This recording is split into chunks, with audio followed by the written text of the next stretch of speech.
नमस्कार दोस्तों, कैसे हैं आप लोग। उम्मीद करता हूं आप लोग बहुत अच्छे होंगे और आपकी तैयारी बहुत अच्छे से चल रही होगी। दोस्तों, जैसे कि आपको मालूम है कि हिंदी की क्लास का समय हो चुका है और हम आपके सामने उपस्थित हैं हिंदी क्लास लेकर। और आज हमारा जो चैप्टर है वो नया होने वाला है, क्योंकि कल हमने बर्तनी की लास्ट क्लास आपको करा दी थी। तो देखिए बच्चों, हिंदी एक ऐसा सब्जेक्ट है, एक ऐसी भाषा है जिसको सीखना बहुत इम्पोर्टेंट हो जाता है। और वह आपके एग्ज़ाम में, जितने भी एग्ज़ाम आपके होते हैं, अधिकांशतः सभी में हिंदी से रिलेटेड क्वेश्चन पूछे जाते हैं। और एसएससी जीडी, आरओ एआरओ और आपका जूनियर असिस्टेंट, इन सभी वैकेंसियों में जो है यह एक स्कोरिंग सब्जेक्ट के रूप में भी काउंट किया जाता है, जिसमें कि उत्तर प्रदेश पुलिस भी इसमें शामिल की जाती है। तो दोस्तों, अभी तक हम हिंदी की क्लासें जो बता चुके हैं, पढ़ा चुके हैं, आपको क्या पढ़ा चुके हैं। सबसे पहले बात करते हैं तो हम बता चुके हैं हिंदी का विकास, और आपको हिंदी का उद्भव और विकास एक ही चैप्टर होता है, तो हम यहाँ लिख सकते हैं हिंदी का विकास एवं उद्भव। हम आपको प्रोवाइड करा चुके हैं चैप्टर। इसके बाद में हमने आपको बताया था वर्णमाला, और वर्णमाला में आपने सीखा था स्वर और व्यंजन। हम इनको दोनों ही क्लास आपको प्रोवाइड करा चुके हैं, ठीक है दोस्तों। इसके बाद में हमने आपको क्लास कराई संधि की। संधि, और संधि में हमने आपको स्वर संधि व उसके भेद, स्वर संधि के भेद ये करा दिए हैं, ठीक है। व्यंजन संधि व भेद करा दिए हैं इसके भी, ठीक है। विसर्ग संधि भी आपको प्रोवाइड करा दी गई है। इसके बाद जो आपका चैप्टर है हुआ था वो हुआ था शुद्ध वर्तनी। शुद्ध वर्तनी, या फिर हम इसको कह सकते हैं हिंदी वर्तनी। हिंदी वर्तनी भी हम इसको कह सकते हैं। एक ये भी चैप्टर हमारा यहाँ से हो चुका है। और अभी जो हम पढ़ने वाले हैं, अभी हमारी 1-2 दिन क्लास जो रहेगी वो किस में रहेगी, हमारा जो है एक तो है अगला चैप्टर अब जो है वो शब्द विचार। शब्द विचार या शब्द भेद कहते हैं इसको। क्या कहते हैं? शब्द भेद। इसे पढ़ेंगे। इसके बाद में एक चैप्टर आता है नया, शब्द यानी पद भेद। क्या होता है? पद भेद। एक चैप्टर पद भेद आता है, जिसको हम क्या कहते हैं? संज्ञा से अव्यय तक हम इसको पढ़ने वाले हैं। इसके बाद में आपका आता है वाक्य भेद। वाक्य भेद चैप्टर आता है आपको। तो पहले आप इनको पढ़ेंगे। इसमें आप बहुत कुछ सीखने वाले हो, जैसे तत्सम, तद्भव, देशज, विशेषज शब्द, ठीक है। रूढ़, यौगिक, योग रूढ़, ठीक है, ये सीखोगे, ठीक है। आप समास, उपसर्ग, प्रत्यय सब यहाँ से सीखोगे इस चैप्टर से। इसमें आ जाएंगे वो सब चैप्टर। पद भेद में संज्ञा, सर्वनाम, विशेषण, क्रिया, वचन, काल, लिंग, वचन, ठीक है। सारी चीज़ें जो हैं आप कहाँ से सीखोगे? यहाँ से सीखोगे, ठीक है। वाक्य भेद चैप्टर जो होता है उसमें से क्या सीखोगे आप? तो वाक्य भेद चैप्टर में सीख सकते हो, जैसे कि सरल वाक्य, संयुक्त वाक्य, मिश्र वाक्य। फिर अर्थ के आधार पर 8 होते हैं, 8 प्रकार के वाक्य, आज्ञावाचक, विधानवाचक, निषेधवाचक। इस तरीके से आप इन सबको सीखोगे, ठीक है भाई।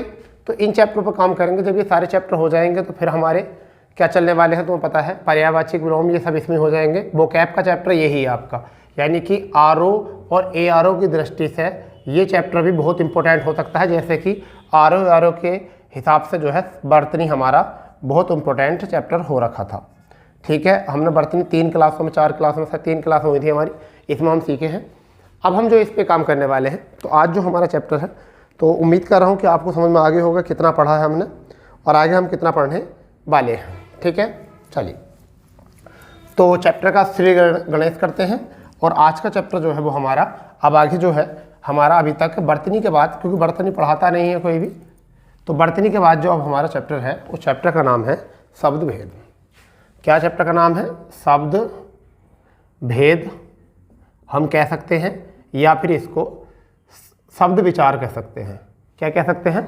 शब्द भेद या शब्द विचार हम इसको कह सकते हैं। शब्द विचार हम इसको ये भी बोल सकते हैं, शब्द विचार ही बोल सकते हैं और शब्द भेद भी बोल सकते हैं। तो बच्चा अब यहाँ पर कुछ बातें जो है आपको लिखनी पड़ेंगी, नोट करनी पड़ेंगी। वो क्या है? ठीक है। अब उन बातों को थोड़ा सा हम बताएंगे क्या होता है। देखिए, सबसे पहले क्या होता है कि हम शब्द किसे कहते हैं। पहले तो हमारी बात है कि शब्द किसे कहते हैं, हमें ये पता होना चाहिए। भेद तो बात की बात है, पहला हमें शब्द पता होना चाहिए, शब्द किसे कहते हैं। ठीक है, एक या एक से अधिक। तो सबसे पहला हमारा बात है शब्द। ठीक है भाई, तो शब्द किसे कहते हैं? तो एक या एक से अधिक, एक या एक से अधिक वर्णों के या वर्णों से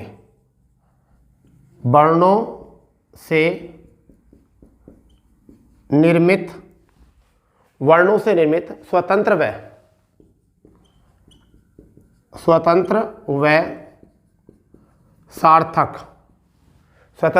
सार्थक ध्वनि को हम क्या कहते हैं? शब्द कहते हैं। क्या कहते हैं भैया? शब्द कहते हैं। ये बात आप अपनी कॉपी में नोट कर लो अच्छे से। ठीक है भाई, अब इसका मतलब क्या होता है? इसका मतलब क्या होता है? एक तो बात आ गई है यहाँ पर स्वतंत्र, और एक आपकी आ चुकी है सार्थक। इनको समझना है। तो शब्द दो प्रकार के होते हैं, एक होते सार्थक, एक निरर्थक होते हैं। फिलहाल में अभी हम वो बात बाद में करेंगे, पहले आप समझ लेते हैं क्या होते हैं। जैसे मैं यहाँ पर एग्जाम्पल लिखने वाला हूँ, जैसे मैं आपको लिखता हूँ से लिख दिया मैंने, फिर मैंने ले लिख दिया है, फिर मैंने क्या लिख दिया है? कैप। तो ये तो हो गए वर्ण। अगर मैं इसको एक साथ मिला कर लिख देता हूँ सड़क, तो अब आपका जो है ना विचार बनता है। जैसे ही मन में क्या बन जाता है? विचार या दृश्य।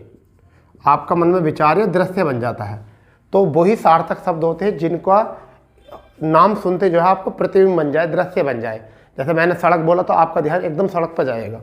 आपने शब्द को उसमें ढूंढा, शब्द, तो एकदम आपको चित्र दिखाई दिया, सड़क कहते हैं इसको। ठीक है, अगर मैं इसका उल्टा करूं, अगर मैं इसका लिख दूं ले कै से लकस, तो ऐसा कोई दृश्य नहीं बन रहा। दिमाग खोज नहीं रहा कि कोई ऐसी चीज़ भी होती है क्या, कोई ऐसी चीज़ भी होती है, ऐसा कुछ होता है क्या। कहीं भी आपको दिखेगा नहीं, कहीं भी नहीं दिखेगा।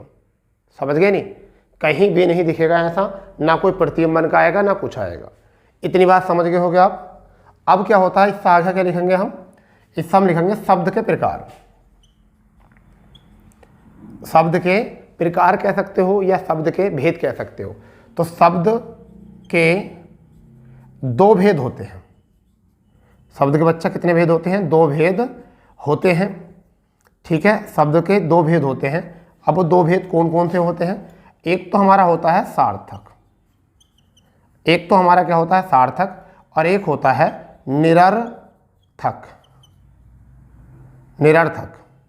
एक होता है सार्थक और एक होता है निरर्थक। ठीक है, तो सार्थक वो होता है, मैं आपको बता देता हूं, जब किसी शब्द को सुनकर आपका दृश्य बन जाए, दृश्य बन जाए। जैसे मैंने कहा कैमरा, तो ऐसे जैसे मैंने शब्द बोला कैमरा, तुरंत आपका ध्यान जो है कैमरे की तरफ जाएगा कि कहाँ कैमरा कैसे देखा। आपने कहा लखनऊ, जैसे ही आप लखनऊ कभी एग्जाम देना आओगे, तो जब लखनऊ आपको दिखाई देगा, तो आपको जहाँ उतरे होगे लखनऊ कभी आप, तो एकदम आपका विचार पहुँचेगा। समझ गए नहीं? मैंने कहा दिल्ली, तो जब भी कभी दिल्ली आपका शब्द लिखेगा, तो आपको दिल्ली की जो प्रसिद्ध चीज़ होंगी उसका प्रतिबिंब बन जाएगा। तो ऐसे शब्द जिनका सार्थक अर्थ होता है, जिनका खंडन करने पर कोई अर्थ नहीं होता है, या जिनका कोई सार्थक अर्थ के साथ साथ खंडन करने पर भी उनको प्रतिबिंबित नहीं किया जाए, तब। तो समझिए यहाँ पर ऐसे शब्द, सीधे शब्दों में समझो, ऐसे शब्द जिनको पढ़कर सुनकर आपका एकदम प्रतिबिंब बन जाए। जैसे कहा टीचर, तो टीचर शब्द जब भी आएगा तो आप सब चीज़ घूम लोगे, एकदम पता चल जाएगा टीचर कहते हैं इसको। ठीक है, लड़का, तो ये सब क्या है? सार्थक शब्द है। निरर्थक वो होते हैं जिनको बोलने पर कोई अर्थ ना आए। जैसे क्या हो जाए निरर्थक में? दृश्य, सुनते ही दृश्य न बने, दृश्य न बने। तो ये क्या होते हैं? आपके निरर्थक होते हैं। जैसे मैंने लिखा सैन, रणसन, ऐसा आपने, जैसे मैंने बोला रणसन, तो आपको लग रहा भाई कोई भी ऐसा शब्द नहीं है, कोई प्रतिबिंब नहीं बना, कोई विचार नहीं बना, तो इसका मतलब ये क्या है? गलत शब्द है, निरर्थक शब्द है। तो फिलहाल में इतनी बात नोट कर लो। अभी इतनी बात नोट कर लीजिए बच्चा। परिभाषा क्या होती है शब्द की? एक या एक से अधिक वर्णों से निर्मित स्वतंत्र व सार्थक ध्वनि को हम क्या कहते हैं? शब्द कहते हैं बेटा। जैसे से ड़ैक है, ये तो ध्वनि, इनको मिलाकर एक शब्द बना दिया, तो ये क्या है, इस टाइम सार्थक शब्द बना है। कैसा बना है, सार्थक शब्द बना है। से अर्थ के, सार्थक का टुकड़ा होता है से अर्थ के, से अर्थ के, जो अपने साथ अर्थ लेकर आया हो। ठीक है। निरर्थक क्या होता है, ये जो लकस शब्द था वो कैसा था, निरर्थक, निरर्थक यानी कि निर प्लस अर्थ के, तो क्या है, बिना किसी अर्थ के। तो इन बातों को जो पॉइंट करते चले जाओ, नोट करते चले जाओ, लिखते चले जाओ। ठीक है, घबराने की कोई बात है नहीं, जल्दी नोट करो इसको आप बहुत फुर्ती से। ठीक है भाई, फुर्ती से नोट करो, करो इसको नोट। ठीक है भाई, अब समझिए इसके आगे की बात करते हैं क्या है, इसके आगे की बात करते हैं, इसके आगे की बात क्या है भाई। अब कुछ बातें आपको लिखनी पड़ेंगी पॉइंट टू पॉइंट, बहुत इंपॉर्टेंट बातें हैं, आपको बिना लिखे काम नहीं चलेगा। जैसे मैं आपसे एक बात शब्द बताना चाहूँ कि भाषा की सबसे छोटी इकाई जो होती है, अब नोट करके लिखने वाली बात क्या है, भाषा की सबसे छोटी इकाई, भाषा की सबसे छोटी इकाई, भाषा की सबसे छोटी इकाई जो होती है वो क्या होती है। अगर आपके एग्जाम में आ जाए तो आपको बताना है वर्ण होती है। क्या होती है, वर्ण। आप ऐसे लिखना, वर्ण होती है। अगर अर्थ के आधार से, अर्थ के आधार पर सबसे छोटी इकाई, सबसे छोटी इकाई क्या होती है, तो वो बच्चा क्या होती है, वो शब्द होती है। क्या होती है, शब्द। ये दोनों बातें जो है आपको नोट करनी पड़ेंगी, वो आपको नोट करनी जरूर पड़ेंगी। ठीक है भाई, नोट आपको करनी पड़ेंगी जरूर। ठीक है, चलिए तीसरी बात लिखते हैं, हिंदी।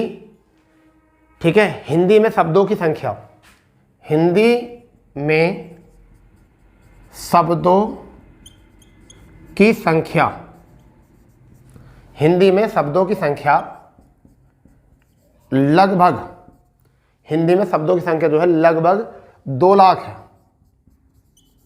2 लाख कितनी है, 2 लाख लगभग। अगर ऐसा माने तो 85% शब्द जो हैं, 85% शब्द वो हिंदी भाषा, हिंदी व भारतीय भाषाओं के हैं, व भारतीय भाषाओं के, भाषाओं के, इस बात को समझो। ठीक है, और लगभग इसमें से 15% शब्द जो हैं, 15% शब्द जो हैं वो विदेशी भाषाओं के हैं। 15% जो है विदेशी भाषाओं के ये शब्द हैं। ठीक है, नोट कर लिया होगा। ठीक है, अच्छे से समझ भी गए होंगे इस चीज़ को। एक बार इसको नोट कर लो आप लोग। ठीक है, बहुत अच्छी क्लास है आपकी, ये बहुत ही प्यारी क्लास चल रही है। ठीक है, बहुत ही अच्छी क्लास है, आप समझिए इस चीज़ को क्या है इस क्लास में, ऐसा क्या है। आप हिंदी के ज्ञाता बनना है तो इस क्लास को लोगे आप। ठीक है,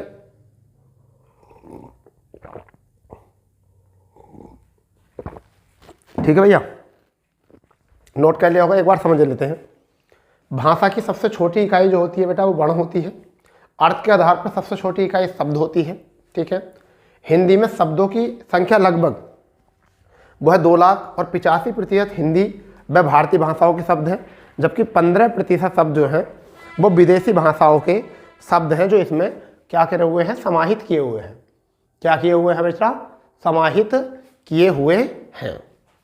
अब इससे आगे क्या है, इससे आगे क्या है, अब मैं आपको बताता हूं शब्दों का वर्गीकरण। हम क्या कह सकते हैं, शब्दों का वर्गीकरण कर सकते हैं।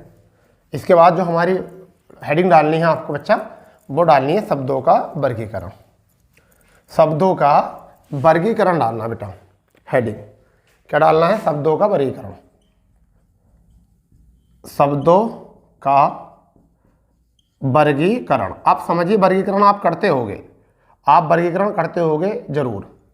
वर्गीकरण कैसे करते होगे मैं बताता हूँ आपको कैसे। अगर आपने देखा होगा कि आम का बाग है, उसमें से जब आम तोड़े जाते हैं तो जब कुछ अपने आप गिरते हैं, कुछ उन्हें तोड़ा जाता है, तो उनको टोकरी में भरकर एक ही जगह इकट्ठा किया जाता है, परंतु उसके बाद में उनका वर्गीकरण किया जाता है कि कौन से उच्च कोटि के हैं, कौन से निम्न कोटि के हैं, कौन से ऐसे हैं जो और भी निम्न कोटि के हैं। तो उसी कहते हैं वर्गीकरण करना, बांटना।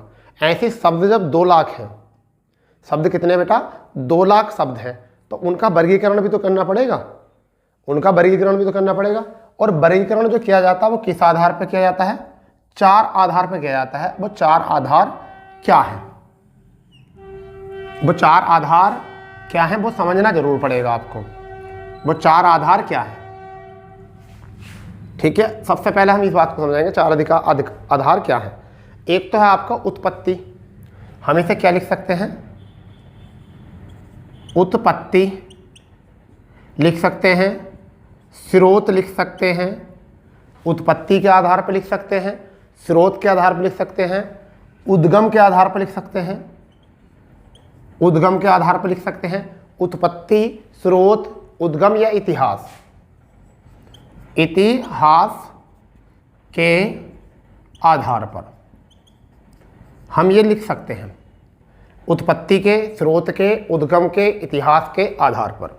तो आपके एग्जाम में आ सकता है कि शब्दों को उत्पत्ति के आधार पर कितने भागों में बांटा गया है। तो मैं आपको बताता हूँ इसमें। ये देखिए, एक तो होता है हमारा तत्सम, तत्सम। एक होता है तद्भव, तद्भव। एक होता है आपका देशज, और एक होता है आपका विदेशज। तो मूलतः तो 4 प्रकार ही होते हैं, और इन सब से एक बनता है शब्द संकर शब्द। इन सब से संकर शब्द बनता है, इन सब से मिलकर क्या बनता है?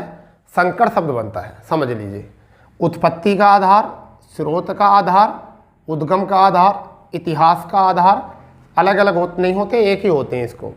ठीक है, इसमें कौन कितने प्रकार के होते हैं? 4 प्रकार के। एक तो होता है तत्सम, एक होता है तद्भव, एक होता है देशज, एक होता है बेटा विदेशज।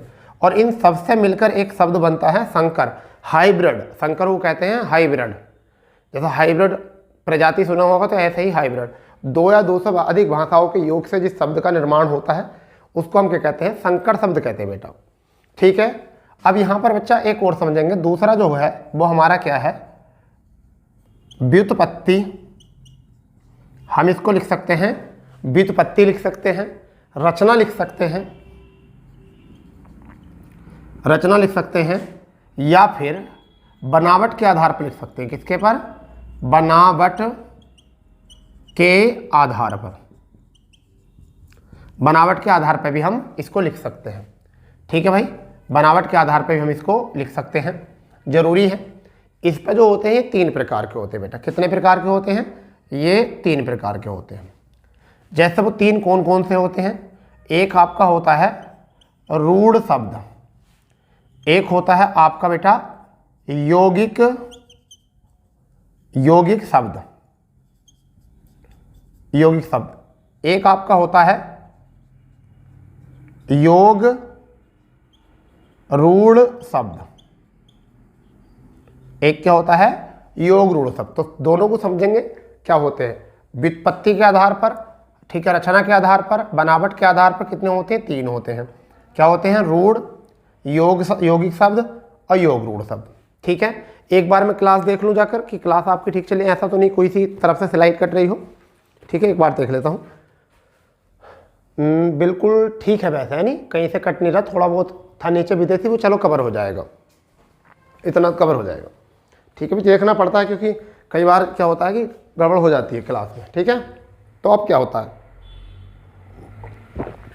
ठीक है भाई, अब समझिए इस योग रूढ़ में जो आते हैं वो क्या क्या आते हैं?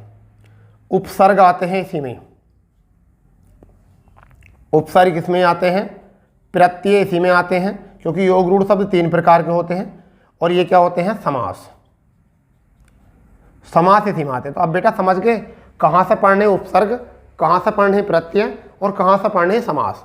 तो ये यौगिक शब्द जो होते हैं वो उपसर्ग, प्रत्यय और समास से होते हैं, यानी कि उपसर्ग भी, प्रत्यय भी, समास भी, तीनों कौन से शब्द होते हैं, वो यौगिक शब्द होते हैं। ठीक है बेटा, कॉफ़ी ठंडी हो गई है, चलो पहले पी लेते हैं। ठीक है, तो क्या होता है समझो, इसको नोट करे आओ।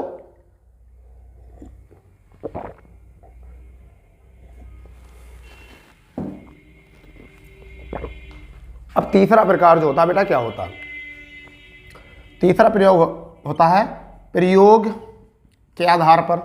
ठीक है, विकार के आधार पर या विकार के आधार पर, विकार के आधार पर या फिर व्याकरणीय आधार पर, या फिर किस पर, व्याकरणीय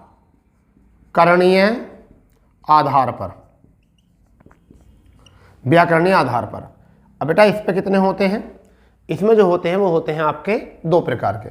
एक तो होते हैं विकारी शब्द, विकारी शब्द, और एक आपके होते हैं अविकारी,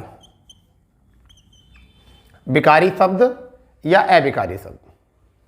ठीक है भाई, अब विकारी शब्द कौन कौन से होते हैं समझ लो। संज्ञा होता है, सर्वनाम होता है, ठीक है, संज्ञा, सर्वनाम, विशेषण होता है, विशेषण होता है, और क्रिया होता है।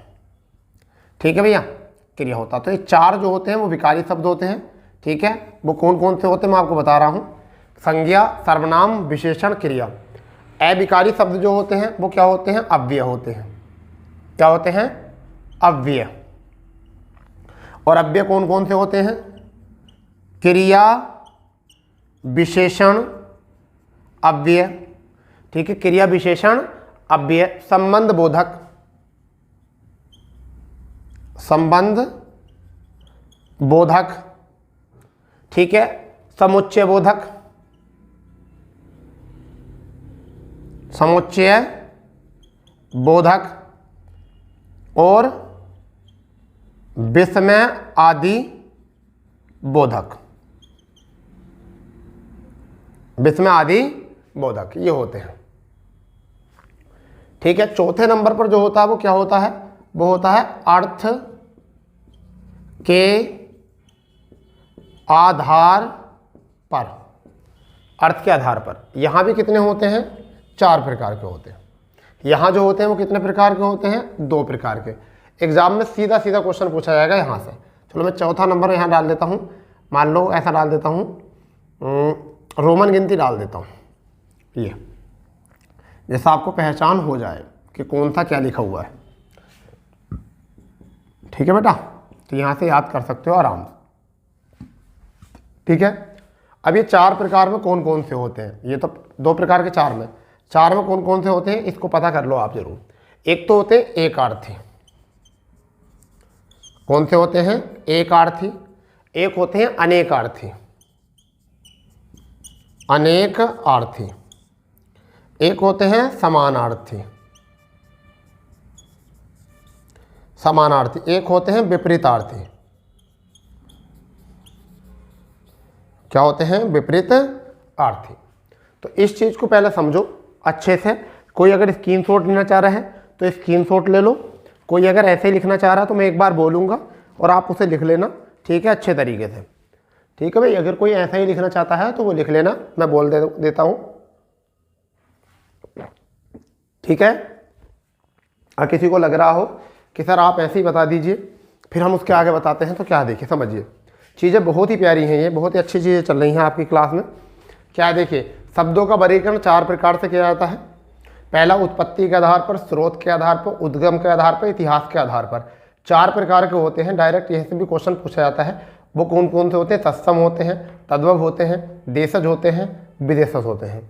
ठीक है बेटा, व्युत्पत्ति, रचना, बनावट के आधार पर तीन प्रकार के होते हैं। रूढ़ शब्द क्या होते हैं बेटा, रूढ़ शब्द, ठीक है, यौगिक शब्द, ठीक है, फिर आपके योग रूढ़ शब्द। यौगिक शब्द खुद तीन प्रकार के होते हैं। वो क्या होते हैं, उपसर्ग। इसमें क्या होता है, प्रथम पद क्या होता है, आश्रित, आश्रित होता है। और दूसरा कौन सा होता है, मूल शब्द। यहाँ पर पहले मूल शब्द होता है, दूसरा कौन सा होता है, आश्रित होता है। दूसरा कौन सा होता है, आश्रित। दोनों में क्या होता है, वो मूल व मूल या आश्रित व आश्रित। ठीक है, इस तरीके से बन जाते हैं। ठीक है, तो उपसर्ग होते हैं, प्रत्यय होते हैं, समास, योग रूढ़ होते हैं, यौगिक शब्द होते हैं। योग रूढ़ जो होते हैं वो तीसरे नंबर पर होते हैं, उनको भी बताएंगे, टेंशन ना लो। अब आते हैं प्रयोग विकार व्याकरणीय आधार पर। कितने होते हैं? 2 प्रकार के होते हैं। एक तो होते हैं विकारी शब्द, एक कौन से होते हैं? विकारी शब्द। एक होते हैं अविकारी शब्द। विकारी शब्द संज्ञा, सर्वनाम, विशेषण, क्रिया। अविकारी शब्द एक ही होते हैं, अव्यय। परंतु अव्यय खुद 4 प्रकार के होते हैं। अव्यय खुद कितने प्रकार के होते हैं? 4 प्रकार के। एक इसमें और आ जाता है जिसे हम कहते हैं निपात। एक हम कहते हैं निपात, मगर निपात मिलकर बना होता है चारों अव्ययों से। जैसे उन चारों शब्दों से संकर शब्द बनता है, ऐसे ही इन चारों से मिलकर क्या बनता है? निपात शब्द। कैसे शब्द? निपात शब्द बनते हैं। ऐसे ही अब बात आ रही है अर्थ के आधार पर। 4 होते हैं एक अर्थी, यानी कि इस दुनिया में ऐसे शब्द जिनका केवल एक ही अर्थ से इंडिकेट करें, जिनका अपने आप में केवल एक ही अर्थ हो। एक अर्थी। अनेक अर्थी का मतलब जिनके अर्थ एक से अधिक हो। जैसे मैंने बोला यहाँ पर हार, तो हार का मतलब पराजय भी होता है और गले का हार भी होता है। ठीक है, हार। ठीक है भाई। मैंने बोला खान, खान का मतलब पठान भी होता है और खान का मतलब खदान भी होता है। समझ गए? मैंने बोला फन, फन माने सांप का फन भी होता है और फन माने क्या होता है? कला भी होती है। ठीक है, समझ पा रहे मेरी बात या नहीं? चलिए, तो उसको कहते हैं हम अनेकार्थी। ठीक है, मैं कहूँ आपको खाना, तो खाना माने एक स्थान भी होता है, दवा खाना जो लिखा होता है, तो खाना स्थान भी होता है, खाने माने भोजन भी होता है। ठीक है, समानार्थी यानी कि जिसका अर्थ समान हो, उच्चारण के अलग अलग। जैसे पन्नग और नाग और सर्प, सबका मतलब सांप ही होता है। समझ गए नहीं? तो ये इसका मतलब क्या होता है? समानार्थी कहते हैं। विपरीतार्थी जिनका विपरीत अर्थ हो। कैसा हो? विपरीत अर्थ हो। तो बेटा ये हो चुका है। अब जो हम पढ़ेंगे इसमें, हम आपसे पढ़ेंगे 1 बाय 1 करके, एक एक करके पढ़ेंगे। सबसे पहला हमारा जो टॉपिक रहेगा वो क्या रहेगा? उत्पत्ति, स्रोत, उद्गम, इतिहास के आधार पर। और उसमें हम क्या क्या पढ़ेंगे? तत्सम शब्द, ऐसे शब्द जिनकी उत्पत्ति तो संस्कृत से हुई परंतु उनका प्रयोग भाषा में आज भी जो का त्यों हो रहा है, आज भी जो का त्यों हो रहा है, उसे कहते हैं तत्सम। अर्ध तत्सम होते हैं, ऐसे तद्भव, अर्ध तद्भव होते हैं।